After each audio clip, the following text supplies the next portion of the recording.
Bismillahirrahmanirrahim. Alhamdulillahi rabbil alamin. Wabihi nasta'in ala umuri dunya waddin. Asyhadu an la ilaha illallah wahdahu la syarikalah. Wa asyhadu anna Muhammadan abduhu wa rasuluh. Allahumma salli ala Sayyidina Muhammad wa ala ali Sayyidina Muhammad, amma ba'du. Jamaah subuh yang Allah muliakan, seperti saya sampaikan di awal tahun Hijriah kemarin, kita akan ngaji dalam beberapa pertemuan ini tentang tafakkur. Karena satu di antara yang jarang dilakukan oleh mayoritas kita, saking sibuknya memenuhi kebutuhan hidup, saking luar biasanya aktivitas kita dalam mewujudkan impian, mencari nafkah dan lain sebagainya, kita jarang meluangkan waktu untuk bertafakkur. Karena itu kita akan bahas tentang tafakkur, dan di kesempatan ini di awal bulan Safar ini kita akan tafakkur tentang ulul albab. Dalam Quran surat Ali Imran ayat 190 dan 191. A'udzu billahi minasyaitonir rajim. Inna fi khalqis samawati wal ard wa ikhtilafil laili wan nahar la ayatil liulil albab. Alladzina yadhkuruna Allaha qiyaman wa qu'udan wa 'ala junubihim wa yatafakkaruna fi khalqis samawati wal ard. Rabbana ma khalaqta hadza batila subhanaka faqina adzabannar.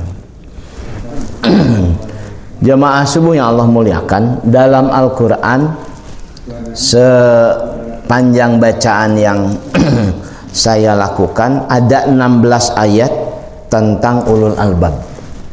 Jadi dari 6.300 sekian ayat Al-Quran, ada 16 ayat tentang ulul albab.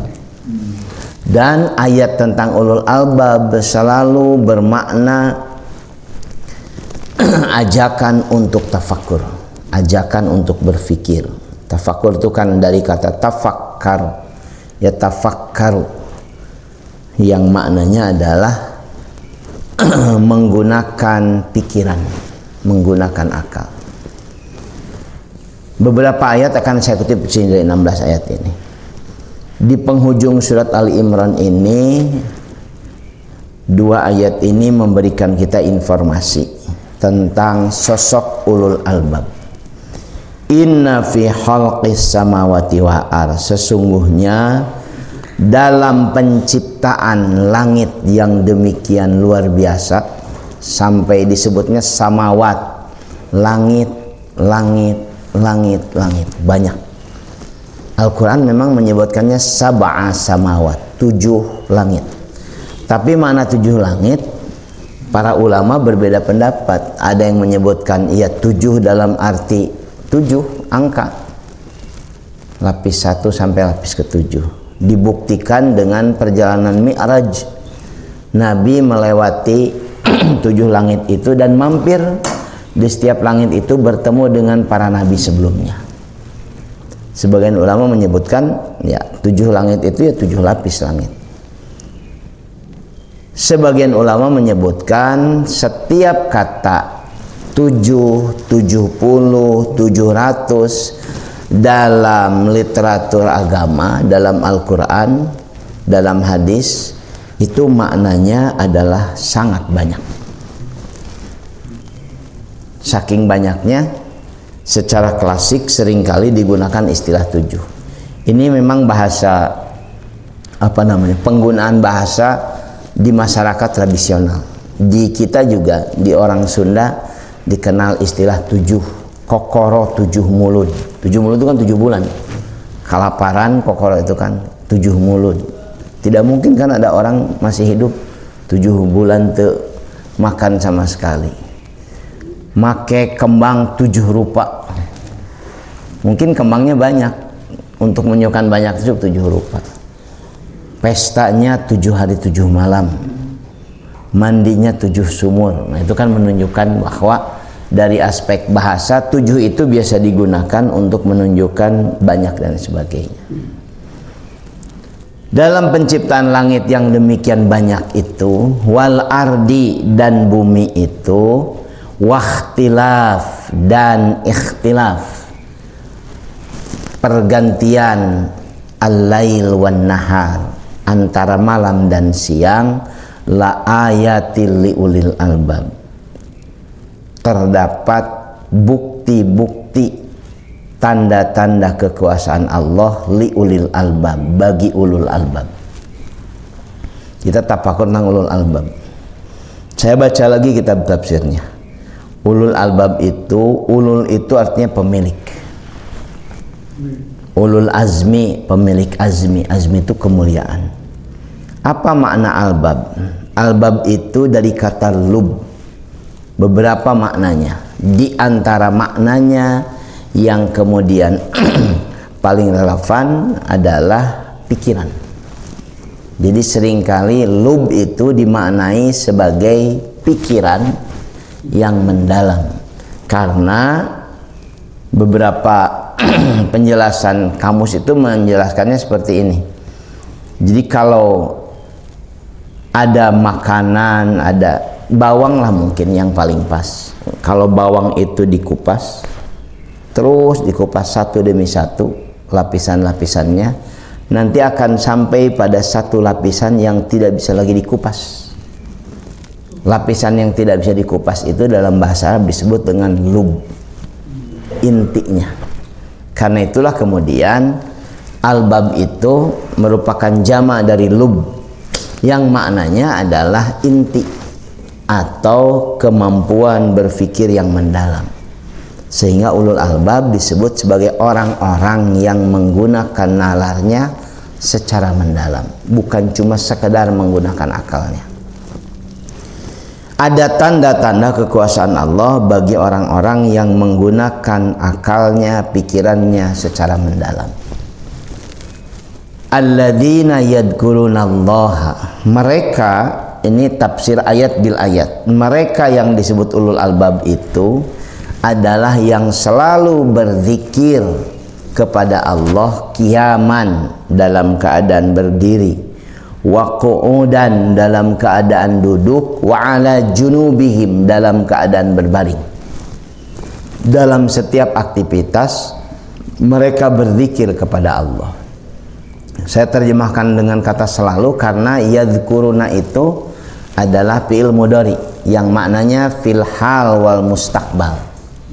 Jadi present continuous, masih terus berlangsung, selalu berzikir pada Allah. Dan wa yatafakkaruna, ini yang jadi bahasan kita, selalu bertafakkur fi khalqis samawati wal ard, dalam menyaksikan penciptaan langit dan bumi, atau dalam memikirkan langit dan bumi yang demikian luar biasa. Yang hasil tafakurnya itu adalah kesadaran dan pengakuan Rabbana ma khalaqta hadza batila, Tuhan kami, tidak ada yang Engkau ciptakan yang sia-sia. Subhanaka faqina adzabannar, Maha suci Engkau ya Allah, faqina adzabannar, dan jauhkan kami, melindungi kami dari siksa neraka. Jamaah subuh yang Allah muliakan,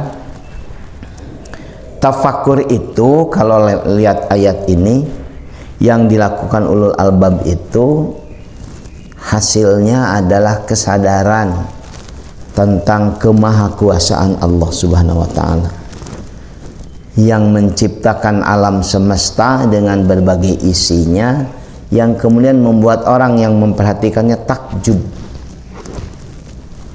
sehingga dia mengucapkan subhanaka faqina adzabannar, subhanallah, masya Allah, tabarakallah, dan lain sebagainya. Dan inilah bagian penting dari ulul albab.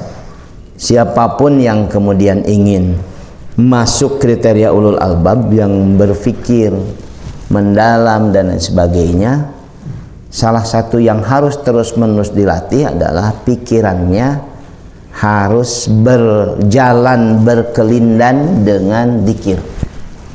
Sehingga terkenal tuh ada istilah zikir dan pikir. Zikir tidak boleh berpisah dengan berpikir. Demikian juga berpikir nggak boleh lepas dari zikir. Karena kalau berpikir lepas dari zikir, maka pikiran itu menjadi demikian liar. Semua dipikirkan, sampai kata Nabi nanti akan muncul pertanyaannya. Semua ditanya, ini ciptaan siapa, bagaimana menciptakannya, sampai dia nanya, siapa yang menciptakan Allah? Itu muncul tuh ungkapan-ungkapan itu dalam dalam penjelasan tentang akidah.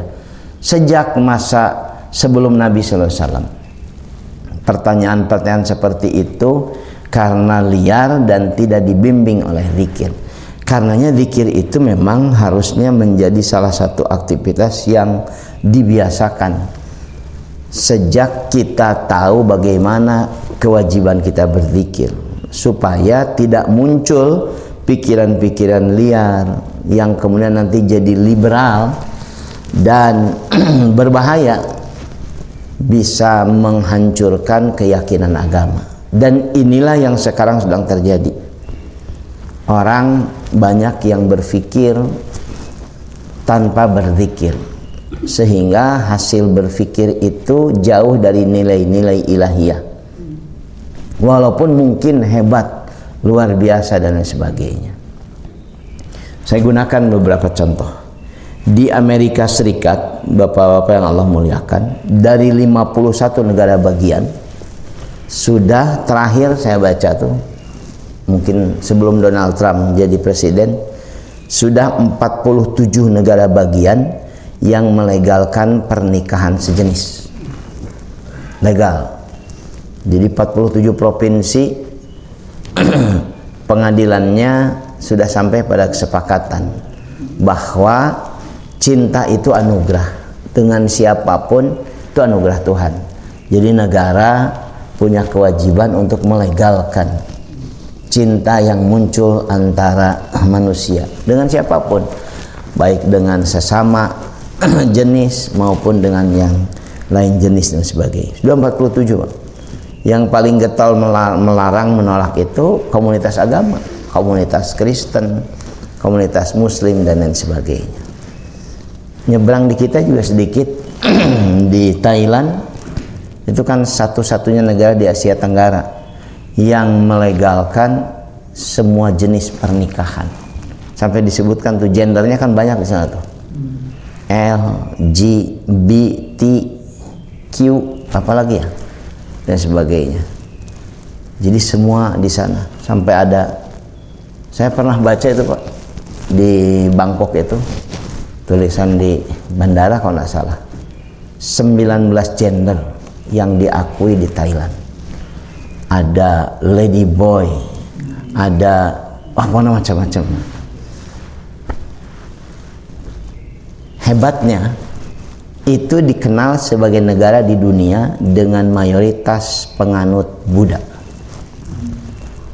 Jadi kadang-kadang lucu, agama ternyata tidak bisa menjadi pengendali atau faktor penghalang lah dari aktivitas yang demikian bertentangan dengan nilai agama. Semua nilai agama, agama apapun melarang itu dan lain sebagainya. Nanti dalam prakteknya itu kan jadi Jadi studi tersendiri dari aspek sosiologi agama. Kok bisa ya?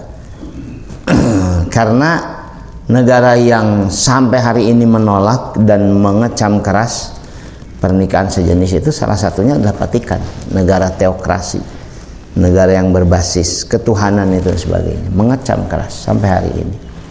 Apalagi kalau Islam dan sebagainya. Tapi di kasus Thailand ini itu pusat keagamaan Buddha dan sebagainya. Ini yang menjadi bagian dari renungan kita, tafakur kita. Saya lanjutkan dengan beberapa ciri dalam ayat yang lain. Karena ulul albab itu berpikir mendalam, maka biasanya mereka kritis dalam mendengarkan narasi-narasi, pembicaraan-pembicaraan. Dia juga terbiasa menimbang-nimbang, tidak mudah untuk tiba-tiba yakin dan setuju begitu saja teori, dalil yang dikemukakan orang lain. Alladzina yastami'una al-qawla fayattabi'una ahsanah. Ulaika alladzina hadahumullah wa ulaika hum ulul albab. Dalam surat Az-Zumar ayat 18 Allah juga memberikan penjelasan tentang ulul albab. Mereka adalah yang selalu mendengarkan perkataan fayattabi'una ahsanah, kemudian mereka mengikuti yang terbaik dari perkataan-perkataan itu, dari teori-teori itu, dari dalil-dalil itu. Mereka ikuti yang terbaik, bukan yang paling banyak pengikutnya, bukan yang paling banyak pendukungnya. Karena mereka adalah orang-orang yang mendapatkan petunjuk Allah, dan mereka lah ulul albab. Kan luar biasa itu ya, di tengah-tengah kita ini berbagai dalil, berbagai teori dan lain sebagainya. Nabi SAW pernah menyampaikan dalam sebuah hadis yang sangat masyhur, nanti di akhir zaman umatku akan terpecah menjadi 73 kelompok, 73 golongan, dan semuanya celaka, masuk neraka kecuali satu. Hadis itu sebetulnya tidak banyak syawahidnya. Paling tidak saya ngaji kepada ahli hadis itu nggak banyak syawahidnya, tapi sangat terkenal hadis itu. Artinya tidak banyak syawahid itu tidak banyak hadis yang senada dengan hadis itu. Tapi hadis itu memang sangat terkenal sehingga dijadikan rujukan analisa sejak dulu pasca selesainya Khulafaur Rasyidin dan sebagainya. Bahkan semua yang muncul kemudian dikategorikan dari 73 itu. Cuma satu yang selamat. Sebagian hadis menyebutkan sebagai syawahid hadis tadi, yang selamat itu al-jamaah. Karena itu banyak kemudian penjelasan tentang al-jamaah dan lain sebagainya. Apa hubungannya hadis itu dengan ayat ini? Ayat ini menegaskan bahwa orang-orang yang masuk kategori albab itu tidak bisa lepas dari berbagai narasi, teori yang berkembang di tengah kehidupan. Tetapi mereka mendapatkan hidayah Allah sehingga mereka bisa memilih yang terbaik dari berbagai pendapat itu. Dari mana hidayah Allah mereka dapatkan tadi? Ayat yang tadi kita bahas, surat Ali Imran 190. Karena mereka selalu berzikir dalam setiap keadaan, sehingga diundang hidayah Allah itu akrab dengan mereka. Karenanya jangan mimpi mendapatkan petunjuk ilahiyah, hidayah Allah, kalau kita tidak akrab dengan zikrullah. Ada orang merasa ari Gusti tos nakdirkeun mah abdi bakal soleh. Betul kalau Allah nakdirkan, tapi untuk kemudian sampai pada kategori itu harus diikhtiarkan oleh kita sebagai manusia. Sama seperti bapak-bapak pernah mendengar, bahkan mungkin hafal, kata Nabi sallallahu alaihi wasallam, seseorang tidak akan masuk surga karena amalnya. Seseorang masuk surga karena rahmat Allah. Ini jadi misunderstanding, misconception, sehingga banyak orang yang demikian percaya diri, nanti kalau Allah menakdirkan saya masuk surga lah, walaupun jahat, walaupun ahli maksiat. Karena ada beberapa hadis tentang ahli maksiat di penghujung hidupnya, kemudian dia punya kesadaran dan kemudian masuk surga walaupun belum berbuat banyak ketaatan sebagainya. Jadi miskonsepsi parah ini. Padahal hadis itu menjelaskan bahwa seseorang itu memang betul-betul mendapatkan rahmat Allah untuk selamat nanti di akhirat. Dan dalam Al-Quran surat, saya lupa suratnya, mungkin surat Al-Maidah, lupa, ada ayat berbunyi begini, inna rahmatallahi qaribun minal muhsinin. Dan sesungguhnya rahmat Allah itu yang membuat kamu selamat nanti di dunia dan di akhirat itu qaribun, dekat, minal muhsinin, dengan orang-orang yang berbuat kebaikan. Jadi itu penegasan ayat Quran supaya tidak boleh orang sampai pada satu kesimpulan walaupun dia banyak berbuat maksiat, sengaja melakukan keburukan, dia punya keyakinan akan masuk surga karena rahmat Allah. Kalau boleh nanya, di mana menang rahmat? Kalau ahli maksiat, rahmat Allah itu qarib minal muhsinin, dekat dengan orang-orang yang berbuat kebaikan. Sama seperti ayat ini, kenapa mereka mendapatkan hidayah Allah? Karena mereka selalu berzikir kepada Allah, qiyaman wa qu'udan wa ala junubihim. Artinya, jadi pegangan kita kalau mau mendapatkan hidayah Allah, akrab dengan hidayah Allah, jangan tinggalkan aktivitas dzikrullah. Kemudian ulul albab juga tidak seperti kebanyakan orang berpikir mereka. Kenapa? Karena berpikirnya tadi lub, mendalam, esensial. Mereka berpikir mendalam dan analitis, memeriksa setiap pikiran yang kemudian berkembang dan lain sebagainya. Ada yang nampak seperti baik tapi dalam prakteknya ternyata buruk. Ada yang mungkin ditawarkan gagasannya tidak menarik, tidak kuat, tapi ternyata kebaikan. Kata Ali bin Abu Thalib, jemaah subuh yang Allah muliakan, al-batilu bin nizam yaglibul haqqa bilan nizam. Keburukan yang terorganisir dengan rapi, dengan baik, akan mengalahkan kebaikan yang tidak terorganisir. Pikiran-pikiran buruk itu, Pak, ajakan-ajakan maksiat itu sekarang disampaikannya indah, dikemas dengan kemasan yang menarik. Bapak-bapak bayangkan saja, ada iklan besar, tapi ini bukan di Bandung, pernah terjadi di Bandung tapi tidak sepulgar ini. Ada iklan besar ketika masuk kota Batu di Malang, pakai baliho yang ukurannya aja fantastis di bulan Februari dengan menyebutkan tempat dan kemudian menulis narasi seperti ini: ajak pasangan Anda, kekasih Anda ke tempat kami dan wujudkan kasih sayang Anda di hari kasih sayang, dan Anda akan mendapatkan diskon 50%. Dituliskan kemudian tempatnya, bunga longnya, HTM-nya, sebagainya. Jadi ketika saya ditunjukkan itu sama santri saya, Pak, ayam juga kieu Pak ditu. Itu saya sampaikan, nu maksiat wae wanian ngajakna terbuka. Itu kan ngajak zina, difasilitasi tempatnya, sebagainya, didiskon deh supaya orang tertarik. Sementara yang ngajak kebaikan tidak percaya diri. Ayo ke masjid, sok wae. Geus we tuh. Ajakan kebaikan itu memang kurang menggigit, kurang serius, kurang percaya diri dan sebagainya. Ajakan keburukan itu luar biasa.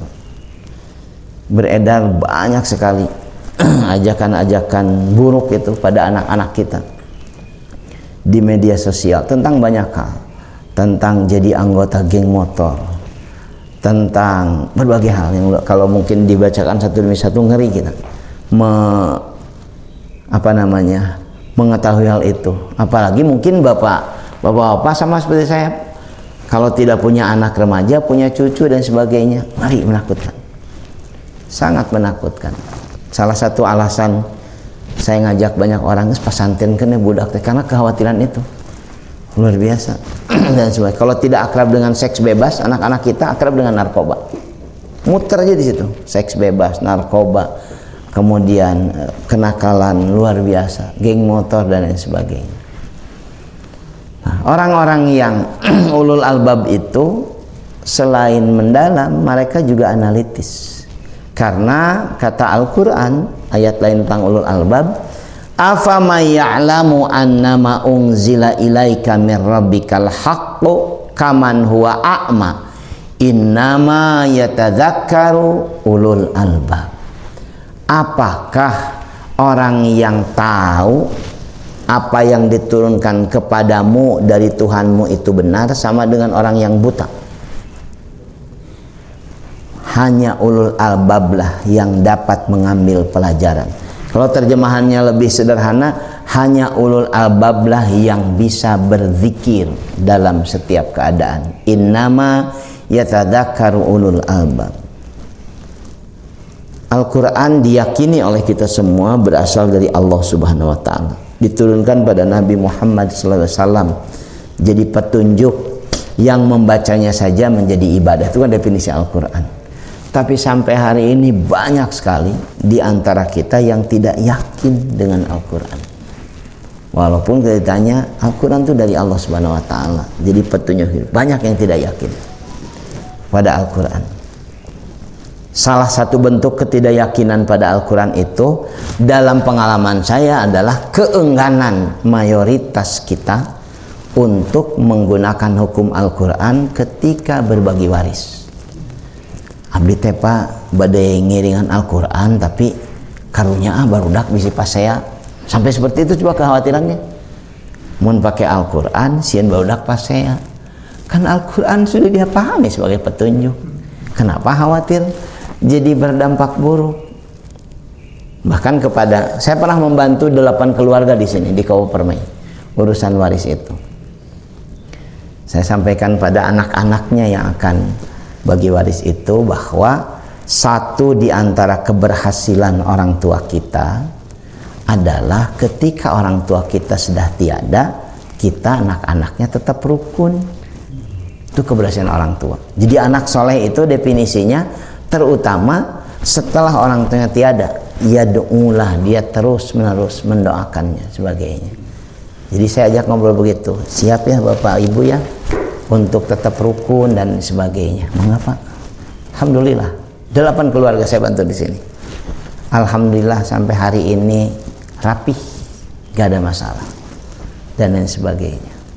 Walaupun juga saya pernah bantu satu keluarga di sini nih deket Pak, nyebrang sedikit di satu komplek di seberang kita itu sampai anak tertuanya bawa golok ke saya dengan kepala desa sampai aduh ya Allah, jeng indung jeng dulur sudah bawa golok itu ke tempat pertemuannya, sok saya terbalik di kadek, aduh ya Allah. Ini jadi ciri ulul albab, yakini bahwa Al-Quran itu hak kebenaran. Kalau diyakini kan berarti ikhtiarkan oleh kita untuk tidak ragu. Kalaulah belum dipahami isinya, itu proses. Kalaupun belum dimengerti maknanya, itu yang disebut dengan proses, butuh ngaji terus menerus dan sebagainya. Yang jangan sampai muncul adalah wahnya itu cocok deh ya mah dengan kehidupan kita sekarang, tidak lagi relevan dengan perkembangan zaman. Nah, ulul albab adalah orang-orang yang walaupun banyak orang tidak yakin, tidak percaya, dia tetap berpegang teguh kepada sudut pandangnya yang mendapatkan hidayah Allah. Dan dalam ayat yang lain, andaikan terjadi demikian luar biasa keburukan itu diperturutkan banyak orang, ulul albab akan tetap bertahan melakukan kebaikan. Dia berhadapan dengan kecenderungan mayoritas yang salah. Kayak tadi saya sebutkan di Amerika tentang pernikahan sejenis, di Thailand itu kan ada komunitas muslim yang terutama terkonsentrasi di wilayah Thailand Selatan, daerah Pattani. Itu komunitas muslim. Bahkan mereka sebagian menyebut kami bukan orang Thailand, kami orang Melayu sebagai, karena beberapa bisa bahasa Melayu. Saya ketemu dengan mereka tuh pakai bahasa Melayu sebagainya, dari Pattani. Mereka tersingkir itu di tengah kehidupan negara yang demikian bebas seperti itu. Dalam kondisi seperti itu pun, yang kotor sekalipun, ulul albab akan tetap bertahan melakukan kebaikan.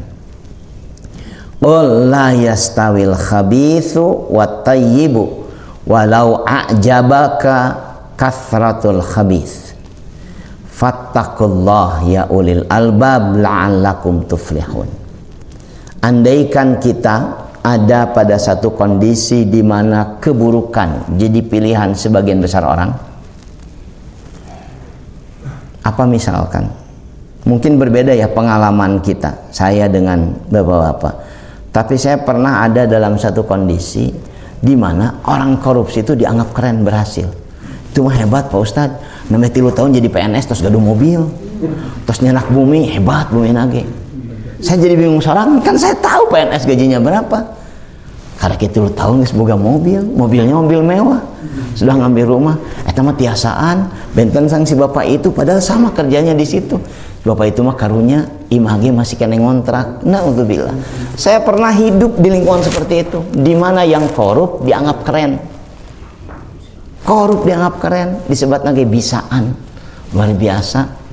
Kalau di barangkali di aparat hukum itu pangkatna karek ge. Naon lah, tapi luar biasa tuh mobil lagi sae. Hebat eta mah. Korup dianggap hebat.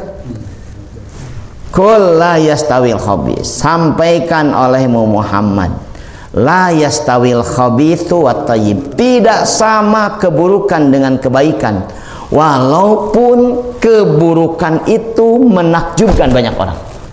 Walau a'jabaka kasratul khabith, menakjubkan. Hebat, korupsi jabat teu kapanggih, sukses, budakna palinter, sehat. Itu kan yang terjadi.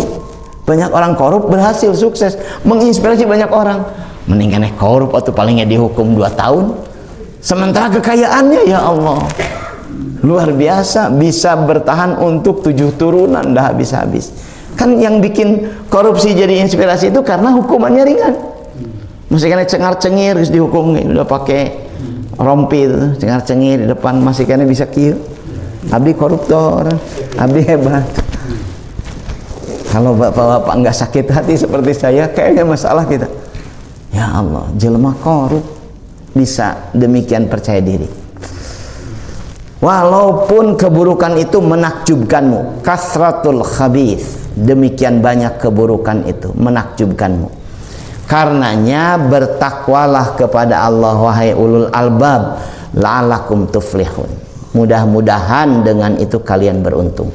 Di tengah kondisi masyarakat yang buruk dalam berbagai aspek moral, aspek politik, aspek ekonomi, ulul albab harus justru makin bertakwa pada Allah supaya beruntung. Karena kalau tidak takwa pada Allah, larut dengan yang lain. Kumaha teu dapa pamit kieu teu tiasa kitu. Ya Allah. Kan kita pernah akrab dengan bikin apapun harus nyogok. Mun teu nyogok teh teu bisa. Akhirnya kan kemudian larut semua. Nyawios lah da. Kumaha teu ieu mah kedah nyogok sadayana. Masyaallah. Karena itu dianggap sebagai level luar biasa ulul albab itu. Mereka bisa tetap bertahan melakukan kebaikan di tengah kondisi yang demikian kotor. Yang terakhir yang Allah muliakan, sudah selesai ayat tadi yang terakhir. Ayatnya terakhir, jadi rujukan kita. Ikhtiarkan. Satu di antara ikhtiar kita untuk menjaga supaya pikiran sehat berkembang adalah dengan berjamaah dengan orang-orang baik. Walaupun berjamaah itu tidak selalu menyenangkan dan lain sebagainya, tapi ikhtiar kita untuk bertahan dalam berjamaah membuat insya Allah Allah selalu melimpahkan hidayahnya pada kita. Sebagai penutup, saya kutipkan sebuah hadis Nabi yang 15 abad lalu mungkin luar biasa. Kalau sekarang mungkin maknanya dianggap biasa saja. Kata Nabi SAW, sesungguhnya serigala itu hanya memangsa biri-biri domba yang terpisah dari kelompoknya. Saat itu contohnya metafornya domba ya, karena mayoritas sahabat Nabi kan menggembala atau punya domba. Dan selalu terjadi betul, yang dimangsa itu yang jauh dari kelompoknya terpisah. Nabi sedang mengungkapkan kepada kita bahwa berjamaah itu membuat kita relevan terjaga dari berbagai ujian dalam tanda kutip serigala yang memangsa kita. Karena dengan berjamaah mikir-mikir serigalanya, bahwa baturna ayawa sebagainya, nggak berani, kan nggak ada yang berani terbuka terang-terangan pada bapak-bapak ngajak, ayo kita judi online misalkan. Banyak banget Pak judi online itu, banyak orang yang terpuruk. Salah satunya marinir, punya utang sampai 750 juta, dia tinggalkan tuh kerjanya jadi marinir, jadi tentara bayaran di Rusia perang dengan Ukraina. Begitu dia tahu dicabut kewarganegaraan, cerik, Pak Prabowo tolong saya mau pulang lagi ke Indonesia. Hari keur menang duitnya teu ngomong. Dia dicabut kewarganegaraannya, bingung di sana sebagainya. Sementara anak, istri, orang tua dan semua kerabatnya ada di Indonesia. Ternyata walaupun berlimpah uang itu bisa balik. Nangis dia kemarin tuh di medan tempur itu di Ukraina. Pak Prabowo tolong, saya mencintai negeri ini dan lain sebagainya. Tidak sepadan. Untung saya tidak terlibat dalam masjid dan sebagainya. Bapak-bapak yang Allah muliakan, ikhtiarkan ya, mudah-mudahan berjamaah kita jadi sarana wasilah Allah menurunkan hidayahnya pada kita. Ini ngaji kita, mudah-mudahan manfaat. Besok lusa kita ada tanya jawab dan sebagainya, karena masih bahasan tentang tafakur. Mudah-mudahan sekali lagi manfaat. Mohon maaf kalau banyak hal tidak berkenan. Aqulu qouli hadza astaghfirullahi wa lakum. Subhanakallahumma bihamdika asyhadu an la ilaha illa anta astaghfiruka wa atubu ilaik. Assalamualaikum warahmatullahi wabarakatuh.